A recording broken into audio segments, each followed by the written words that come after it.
34, señores. Yo creo que estamos a la mitad del libro casi. Todo Bueno, lo que da. tremendo, tremendo. Los 12 espías, el tema de hoy. Así es que sean todos muy bienvenidos aquí a nuestra lectura y comentario de este libro tan, tan edificante. Humberto, ¿usted ora? ¿Oro yo? Ore usted, ore usted. Oremos. Padre de amor, gracias te damos, Señor. Gracias, Padre, qué contento nos sentimos y agradecidos, Señor, porque nos permite estar reunidos otro domingo más para leer este libro, comentarlo y aprender y edificarnos con esta lectura tan inspirada. Gracias.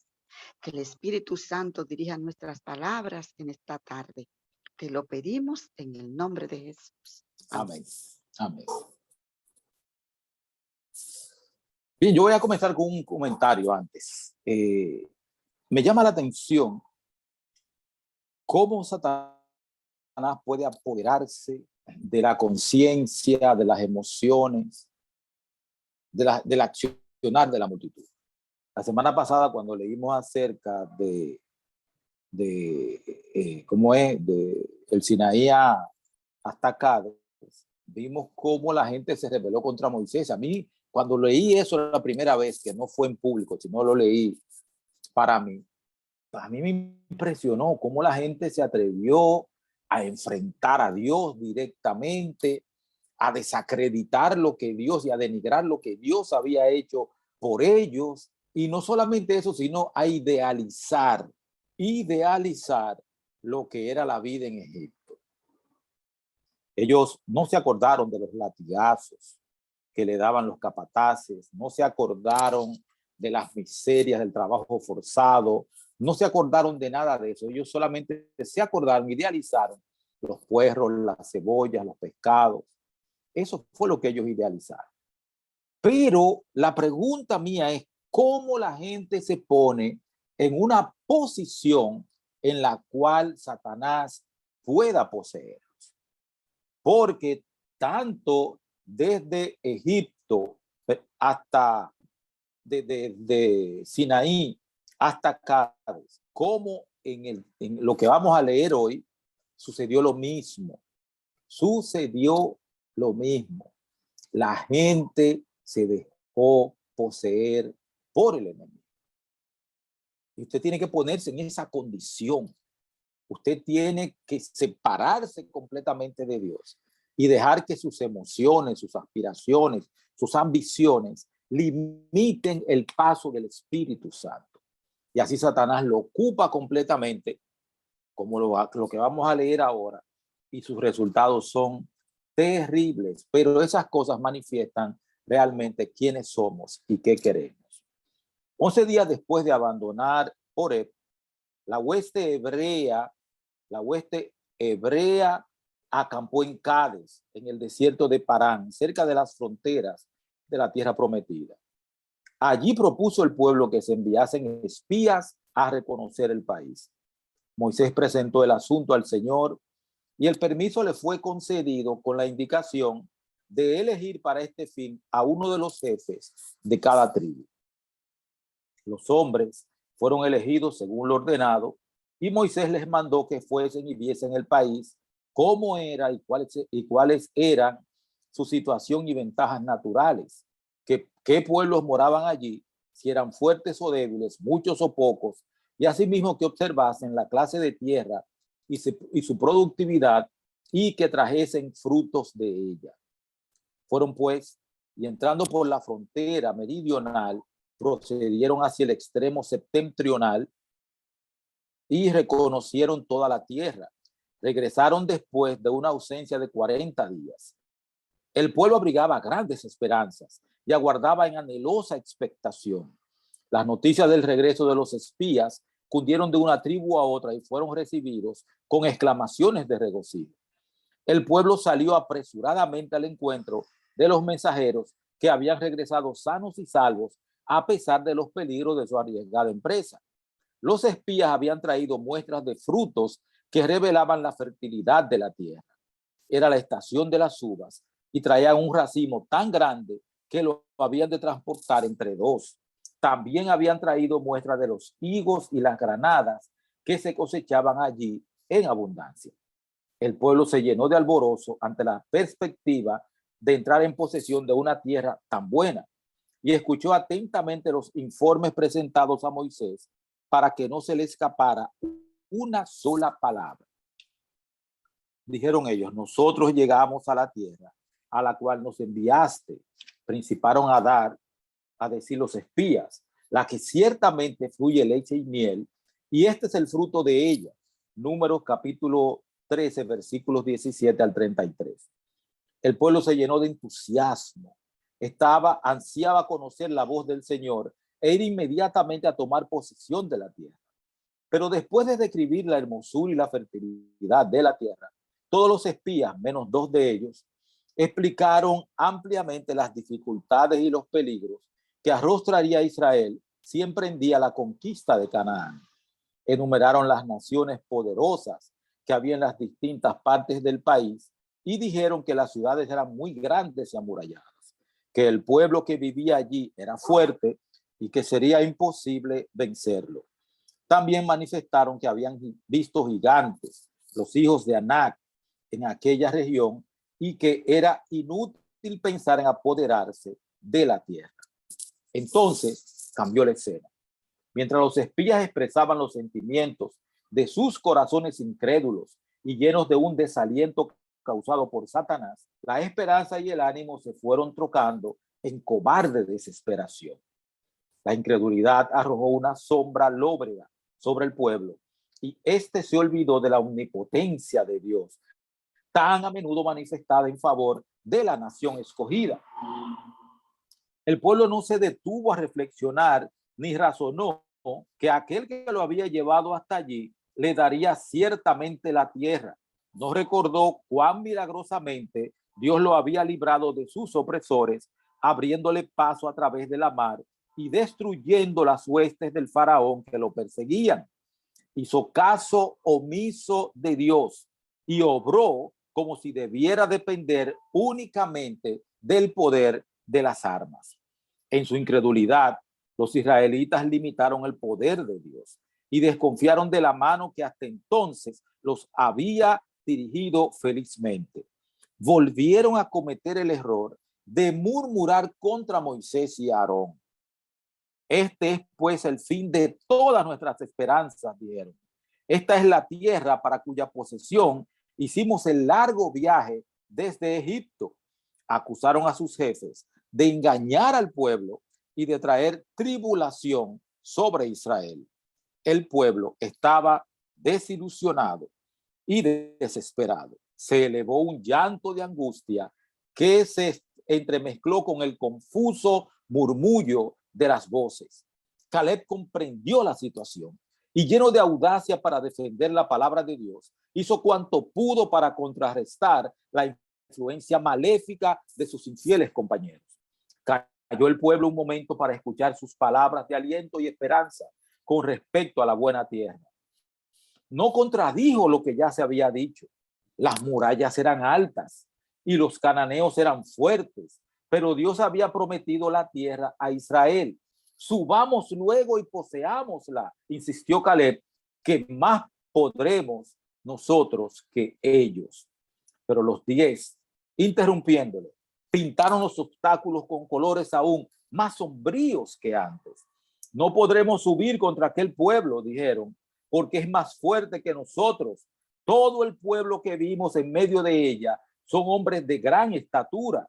También vimos allí gigantes, hijos de Anac, raza de los gigantes. Y éramos nosotros, a nuestro parecer, como langostas, y así le parecíamos a ellos.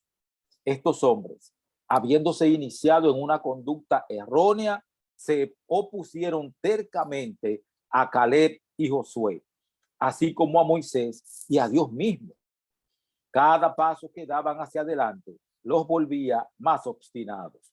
Estaban resueltos a desalentar todos los esfuerzos tendentes a obtener la posesión de Canaán. Tergiversaron la verdad para apoyar su funesta influencia. La tierra por donde pasamos para reconocerla es tierra que traga a sus moradores, manifestaron.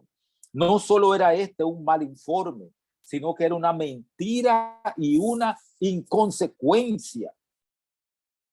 Los espías habían declarado la tierra fructífera y próspera, todo lo cual habría sido imposible si el clima hubiese sido tan malsano que se pudiera decir de la tierra que se tragaba a sus moradores. Pero cuando los hombres entregan su corazón a la incredulidad, se colocan bajo el dominio de Satanás y nadie puede decir hasta dónde los llevará. Entonces, toda la congregación alzó grita y dieron voces y el pueblo lloró aquella noche. A esto siguió pronto la rebelión abierta y el amotinamiento, porque Satanás ejercía absoluto dominio y el pueblo parecía estar privado de razón. Maldijeron a Moisés y a Aarón, olvidando que Dios oía sus inicuos discursos y que envuelto en la columna de nube, el ángel de su presencia era testigo de su terrible explosión de ira. Con amargura clamaron: ojalá muriésemos en la tierra de Egipto o en este desierto. Luego, sus sentimientos se exacerbaron contra Dios. ¿Por qué nos trae Jehová a esta tierra para caer a cuchillo y que nuestras mujeres y nuestros chiquitos sean por presa? ¿No nos sería mejor volvernos a Egipto? Y decían el uno al otro: hagamos un capitán y volvamos a Egipto. En esa forma, no solo acusaron a Moisés, sino también a Dios mismo de haberlos engañado al prometerles una tierra que ellos no podían poseer.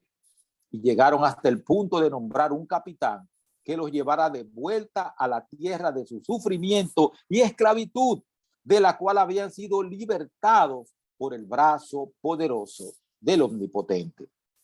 En humillación y angustia, Moisés y Aarón cayeron sobre sus rostros delante de toda la multitud de la congregación de los hijos de Israel, sin saber qué hacer para desviarlos de su apasionado e impetuoso propósito. Caleb y Josué trataron de apaciguar a la multitud tumultuosa, habiendo rasgado sus vestiduras en señal de dolor e indignación, se precipitaron entre la gente y sus voces enérgicas se oyeron por sobre la tempestad de lamentaciones y rebelde pesar. La tierra por donde pasamos para reconocerla es tierra en gran manera buena.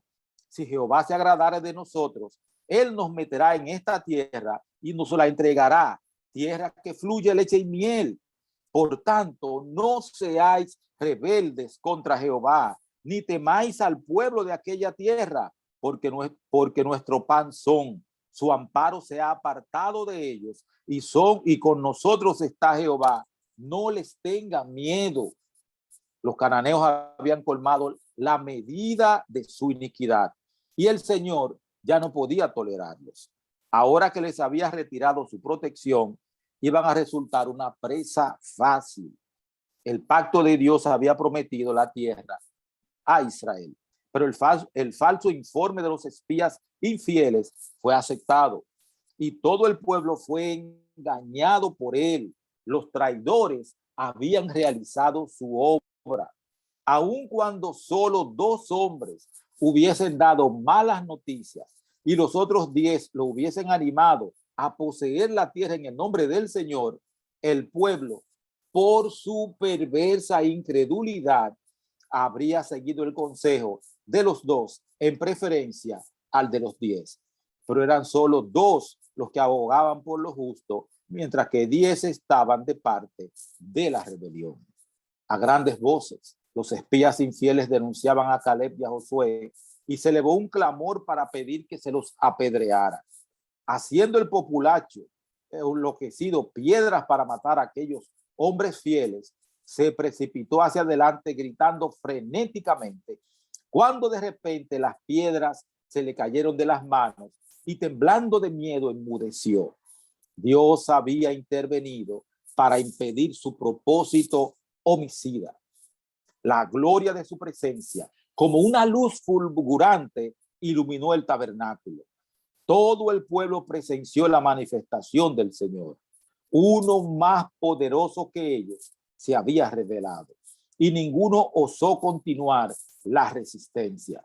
Los espías que trajeron el informe perverso se arrastraron aterrorizados y con respiración entrecortada en busca de sus tiendas. Moisés se levantó entonces y entró en el tabernáculo. El Señor le declaró acerca del pueblo: yo le heriré de mortandad y lo destruiré, y a ti te pondré sobre gente grande y más fuerte que ellos. Pero nuevamente Moisés intercedió por su pueblo. No podía consentir en que fuese destruido y que él, en cambio, se convirtiese en una nación más poderosa.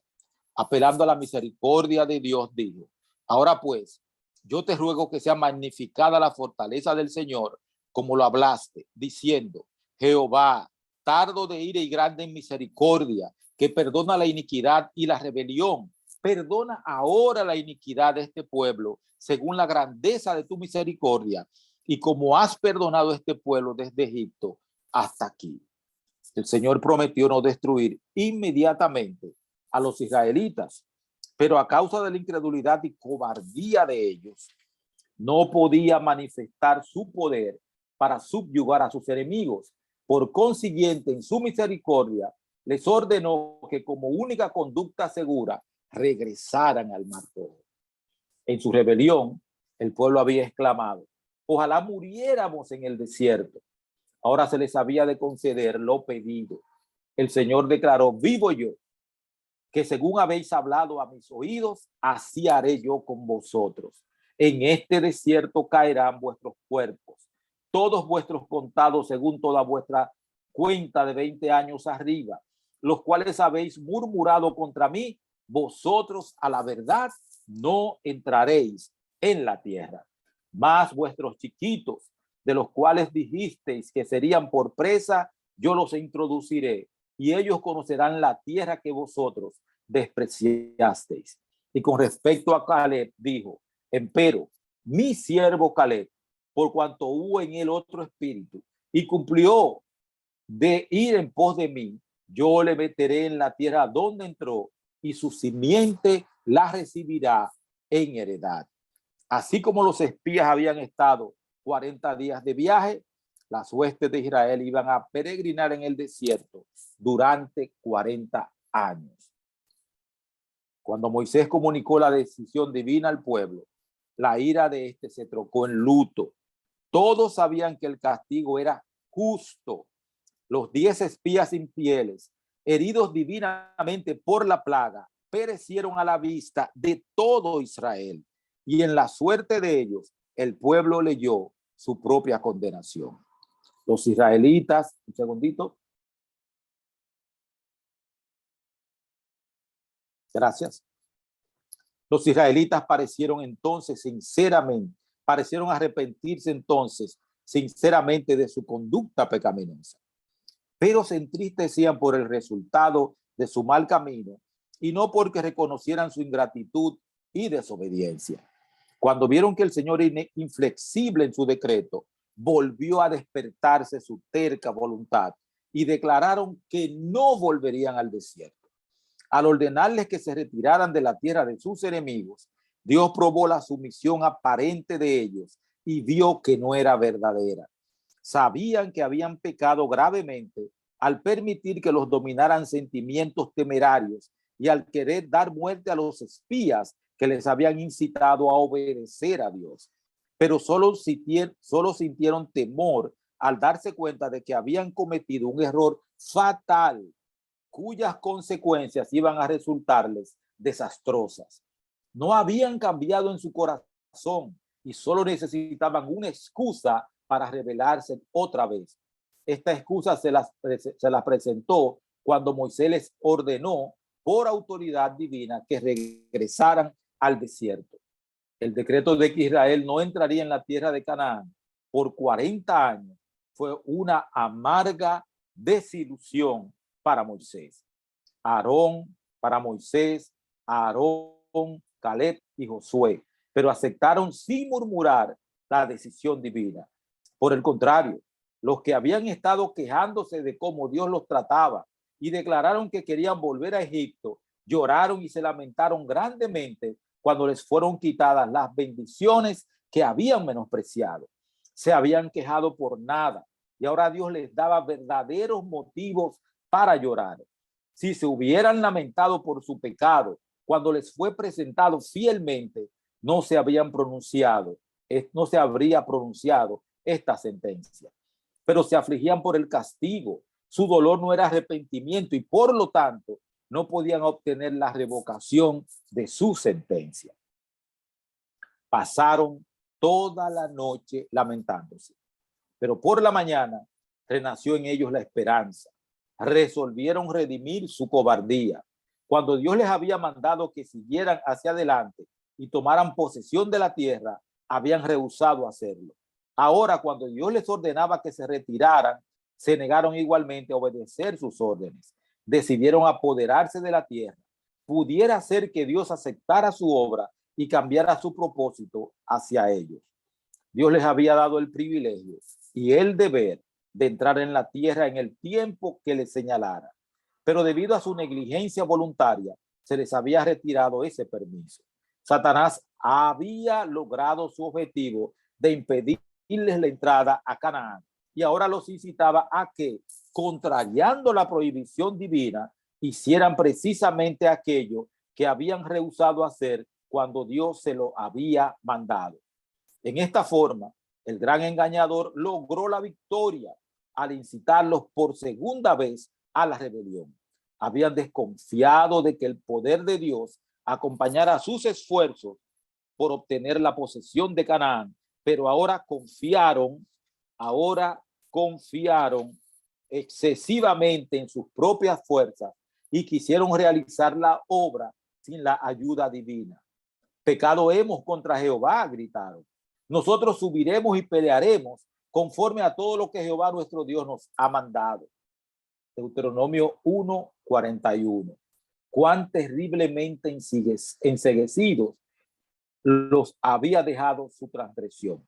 Jamás les había mandado el Señor que subieran y pelearan. No quería él que obtuvieran posesión de la tierra por la guerra, sino mediante la obediencia estricta a sus mandamientos. Aunque sin sufrir el menor cambio de corazón, el pueblo había confesado cuán inicua y estúpida había sido su rebelión al oír el relato de los espías. Ahora veían el valor de la bendición que tan impetuosamente habían desechado. Confesaron que su propia incredulidad era la que les había vedado la entrada a Canaán. Pecado hemos contra Jehová, dijeron. Y reconocieron que la culpa era de ellos y no de Dios, a quien tan inicuamente habían acusado de no cumplir las promesas que les hiciera. A pesar de que su confesión no provenía de un arrepentimiento verdadero, sirvió para vindicar la justicia con que Dios los había tratado. Aún hoy, obra el Señor en forma similar para glorificar su nombre e inducir a los hombres a reconocer su justicia. Cuando los que profesan amarlo se quejan de su providencia, menosprecian sus promesas y, cediendo a la tentación, se unen a los ángeles malos para hacer fracasar los propósitos de Dios, con frecuencia el Señor predomina sobre las circunstancias de tal manera que trae a estas personas al punto donde, aunque no se hayan arrepentido de corazón, se convencerán de que son pecadoras y se verán obligadas a reconocer la maldad de su camino y la justicia y la bondad con que las trató Dios. Así es como Dios crea medios para contrarrestar y hacer manifiestas las obras de las tinieblas. Y a pesar de que el espíritu que incitó a aquellas personas a seguir su impía conducta no ha cambiado radicalmente, ellas hacen confesiones que vindican el honor de Dios y justifican a aquellos que las reprendieron fielmente y a quienes resistieron y calumniaron. Así será cuando por fin se derrame la ira de Dios, cuando el Señor venga con sus santos millares a hacer juicio contra todos y a convencer a todos los impíos, de entre ellos tocante a todas sus obras de impiedad. Judas 14:15. Todo pecador se verá compelido a ver y reconocer la justicia de su condenación. Despreciando la sentencia divina, los israelitas se prepararon para emprender la conquista de Canaán. Equipados con armaduras y armas de guerra, se creían plenamente apercibidos para el conflicto, pero a la vista de Dios y de sus siervos, entristecidos, adolecían de una triste deficiencia. Cuando casi 40 años más tarde, el Señor les ordenó a los israelitas que subieran y tomaran Jericó, prometió acompañarlos. El arca que contenía su ley era llevada delante de sus ejércitos. Los jefes que él designara habían de dirigir sus movimientos bajo la dirección divina. Con tal dirección ningún daño podía sucederles. Pero ahora, contrariando el mandato de Dios y la solemne prohibición de sus jefes, sin el arca y sin Moisés, salieron al encuentro de los ejércitos enemigos. La trompeta dio un toque de alarmas y Moisés se apresuró en pos de ellos con la advertencia: ¿por qué quebrantáis el dicho de Jehová? Esto tampoco sucederá bien.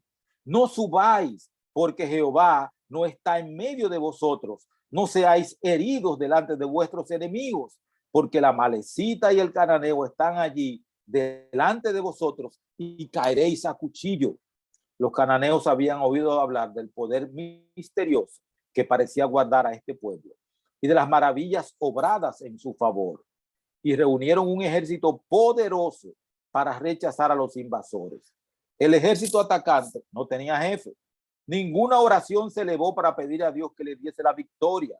Emprendió la marcha con el propósito desesperado de revocar su suerte o morir en la batalla.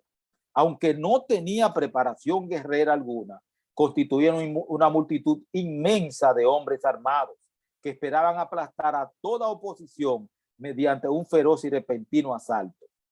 Presuntuosamente desafiaron al enemigo, que no había osado atacarlos. Los cananeos habían establecido en una meseta rocallosa, se habían establecido en una meseta rocallosa a la cual solo se podía llegar por pasos difíciles de transitar y un ascenso escarpado y peligroso. El número inmenso de los hebreos solo podía servir para hacer más terrible su derrota. Lentamente fueron cubriendo los senderos del monte, expuestos a las mortíferas armas arrojadizas del enemigo que estaba arriba. Lanzaban rocas macizas que bajaban con retumbante fragor y marcando su trayectoria con la sangre de los hombres destrozados. Los que lograron llegar a la cumbre, agotados con el ascenso, fueron ferozmente rechazados y obligados a retroceder con grandes pérdidas. Por el campo de la matanza quedaron esparcidos los cadáveres. El ejército de Israel fue derrotado totalmente. La destrucción y la muerte fueron las consecuencias de aquel experimento de los rebeldes. Obligados por fin a retirarse en derrota, los sobrevivientes volvieron y lloraron delante de Jehová, pero Jehová no escuchó su voz. Deuteronomio capítulo 1, verso 45. En virtud de su señalada victoria, los enemigos de Israel, que antes habían aguardado con temblor la aproximación de aquella poderosa hueste, se envalentonaron con confianza para resistirle. Ahora consideraron falsos todos los informes que habían oído respecto a las cosas maravillosas que Dios había hecho en favor de su pueblo y creyeron que no había motivo para temer. Esa primera derrota de Israel aumentó grandemente las dificultades de la conquista, por cuanto inspiró valor y resolución a los cananeos. No les quedaba a los israelitas otro recurso que retirarse de delante de sus enemigos victoriosos al desierto, sabiendo que allí había de hallar su tumba toda una generación. Cosa tan terrible, tan terrible. Dulce. Wow, tremenda lectura en esta tarde, señora. Hay muchísimas cositas que decir. ¿Alguien quiere empezar a comentar, decir de lo que ya hemos leído? ¿Alguien quiere comentar? El negocio es viejo, lo mismo que pasa hoy en día. Nos queremos embarcar en contra de la voluntad de Dios, pensando que podemos tener buenos resultados. Pero cuando Dios dice que avancemos, no avanzamos. Pero cuando Dios dice que retrocedemos, queremos avanzar. La voluntad del ser humano es algo terrible, terrible. Nosotros queremos hacer lo que nos da la gana Queremos hacer como nos da la gana y queremos que Dios nos bendiga, a pesar de que Él ha dicho que no nos conviene o que no debemos hacer.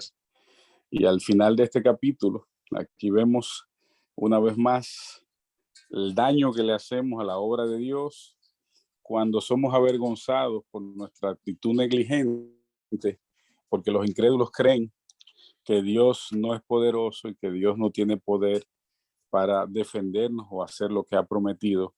Y no es culpa de Dios, sino culpa de nosotros mismos. Qué lectura más contundente el día de hoy. ¡Wow! Así es, señores. ¿Alguien más quiere comentar? ¿Algún otro comentario? Arodis dice la soberbia. Sí, la soberbia. Tremendo. ¿Alguien más? Yo quisiera, entonces aprovecho el momentito para leer un pequeño parrafito que quiero compartirles del deseado de todas las gentes en relación con el primer comentario que usted hizo, Humberto, al principio de introducción, de cómo la gente se deja manejar o se pone en una situación que Satanás lo puede utilizar. Y miren lo que dice aquí en este pequeño parrafito de página 181 del tema Betesda y el Sanedrín. Y dice, después que Satanás fracasó su intento de vencer a Cristo en el desierto, combinó sus fuerzas para que se opusieran a su ministerio y, si fuese posible, estorbasen su obra. Lo que no pudo lograr por el esfuerzo directo y personal, resolvió efectuarlo por la estrategia. Apenas se retiró del conflicto en el desierto, tuvo concilio con sus ángeles y maduró sus planes para cegar aún más la mente del pueblo judío a fin de que no reconociesen a su Redentor. Es decir, que Satanás tiene su estrategia de trabajar. Él no trabaja a lo loco vamos nosotros. Él tiene su estrategia. Él no pudo derrotar a Cristo en el desierto. Pues vamos a ver de qué manera lo hacemos. Entonces, ¿de qué forma? Reúne a su gente, planifica y vamos a trabajar con el pueblo. Entonces, cuando se juntan esas dos cosas, la estrategia de Satanás más nuestra obstinación, nuestra mala actitud frente a las cosas de Dios, son dos, vamos, se conjugan ahí perfectamente. Y se le da el plan a Satanás por la mala actitud que a veces nosotros presentamos. Se le facilita, se lo ponemos fácil a él para que él consiga sus propósitos, sean cual sea personales, en la iglesia, donde sea. Pero él no trabaja a lo loco. Él tiene su orden, su estrategia de trabajo. Si alguien quiere comentar algo. ¿Alguien más quiere comentar esta lectura tan interesante? Señores, esto ha estado muy buena. Hay muchísimas cositas más que decir por aquí, ¿eh? Déjeme comentar algo. Mire qué pasa. A mí me gusta mirar para abajo, para adentro. ¿Dónde está el asunto? Claro, Satanás es la raíz de todos los males. Pero el asunto es el siguiente. Cuando hay un espíritu contestatario, un espíritu de contradicción, de enfrentar, de decir, de demandar.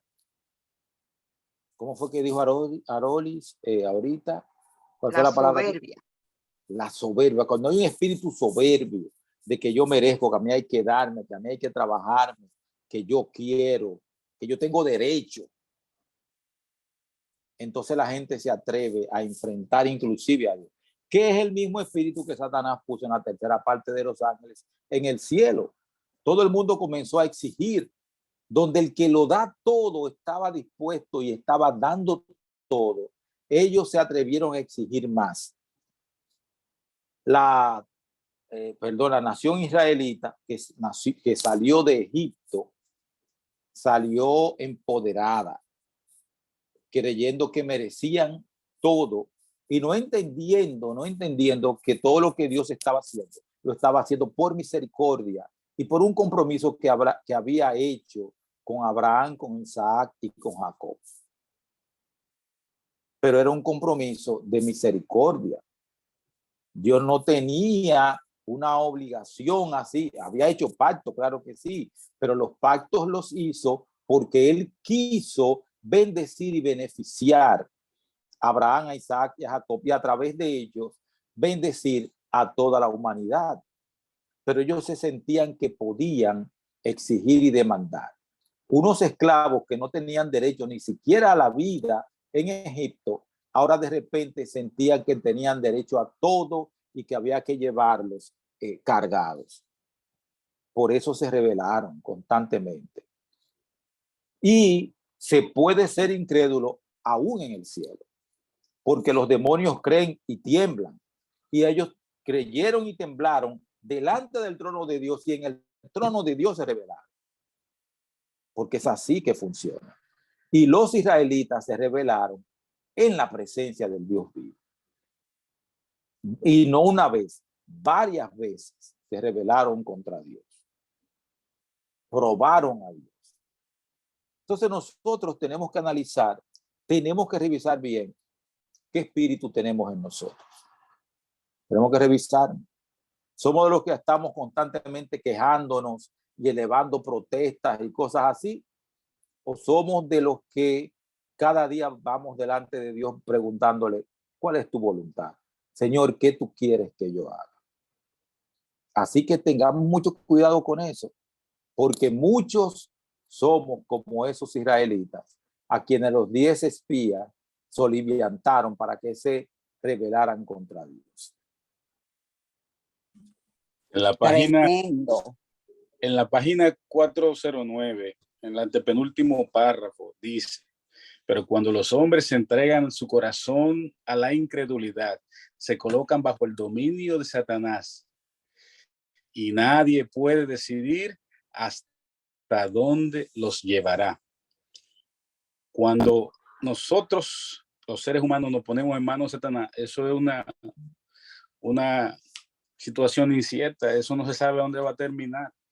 Y es lo que pasa, a veces escuchamos voces que son por fuera de la voluntad de Dios, de un escrito está, y entonces ahí es que las cosas se complican. Satanás busca la manera de envolvernos, engañarnos, cautivarnos e incluso de desacreditarnos ante Dios y ante nosotros mismos para poder decir, ese es mío, mira cómo lo tengo. Y lamentablemente la incredulidad es un espíritu demoníaco, podríamos decir, completamente. Así es, así es. ¿Alguien más quiere comentar? Feli, ¿Alguien? Sí, adelante. sí, yo pensando con respecto a todo lo que estamos leyendo y hablando, que nosotros, el pueblo de Israel de antes y el pueblo de Israel de ahora, óyeme, qué soberbio, qué mal agradecidos somos. Yo me acuerdo en estos días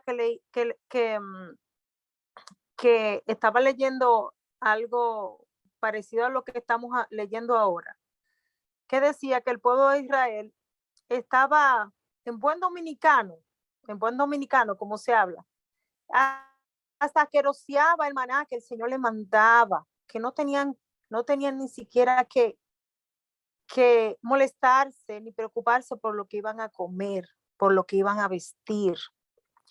Óyeme, y ellos añoraban ya por lo menos todas las cosas que comían en Egipto, cuando el Señor ya les estaba dando todo lo que ellos necesitaban.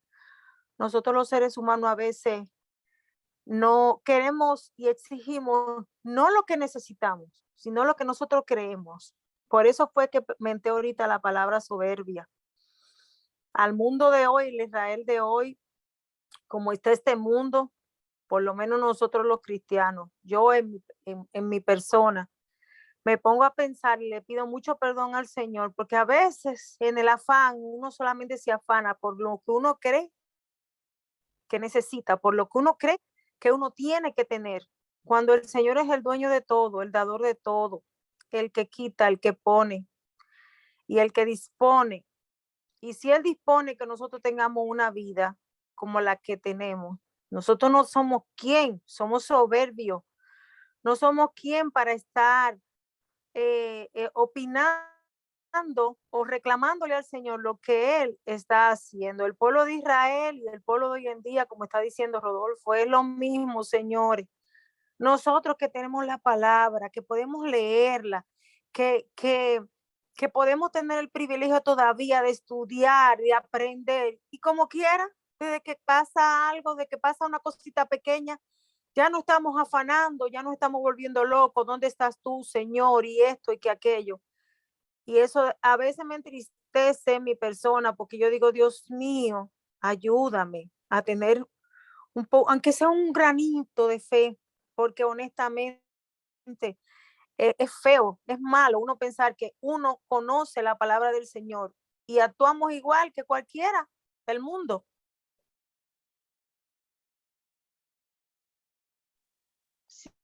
Sí, Arodis.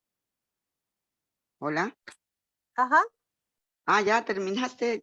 ¿Continúas? No, no está bien ya. Excelente, gracias, Arodis, excelente. ¿Alguien más quiere comentar? Bueno, pues yo me he puesto a pensar cuando vimos el asunto de la rebelión de los espías y el informe que trajeron y todo aquello. Cuando tú te aplicas eso a ti mismo, yo me miro a mí misma, me analizo y digo, bueno, es que hay batallas que yo no puedo librar. Hay batallas que uno mismo no puede librar, que es Dios quien la va a hacer. Es Él quien va a pelear por nosotros. Y meternos en nosotros, ir a esa batalla, lo más probable que nos pase, como les pasó al pueblo a esa gente que se rebelaron, a ese grupo que salieron a pelear sin la dirección de Dios y salgamos derrotados. Entonces hay muchas veces tenemos que estar quietos y esperar que Jehová sea quien pelee esa batalla por nosotros. Y nosotros no arriesgarnos, ser presuntuosos y decir, sí, yo puedo resolver eso, tú verás, yo lo voy a resolver así, así, así. Y cuando viene a ver es peor, resulta ser muchísimo peor. En fracaso resulta muchas veces. Y las cosas se empeoran todavía más por no saber esperar en Dios, con calma, con tranquilidad, que Él va a pelear por nosotros. Y yo he visto cómo Jehová ha peleado, no solamente en mí, sino en otras personas, esas batallas imposibles, casos difíciles, imposibles de solucionar. Y el Señor lo ha solucionado, pero de una vez, en su tiempo, pero así de un plumazo, ¡pam! Dice, resuelto el problema. Pero cuando uno sabe esperar en Él. Y por eso, Arodi, como tú bien has dicho, hay que pedirle a Dios que nos dé fe para confiar en Él, tener creer en su palabra y saber esperar en Él, que a veces nos desesperamos y metemos la pata. ¿Alguien más quiere comentar? ¿Alguno más? ¿Algún comentario más?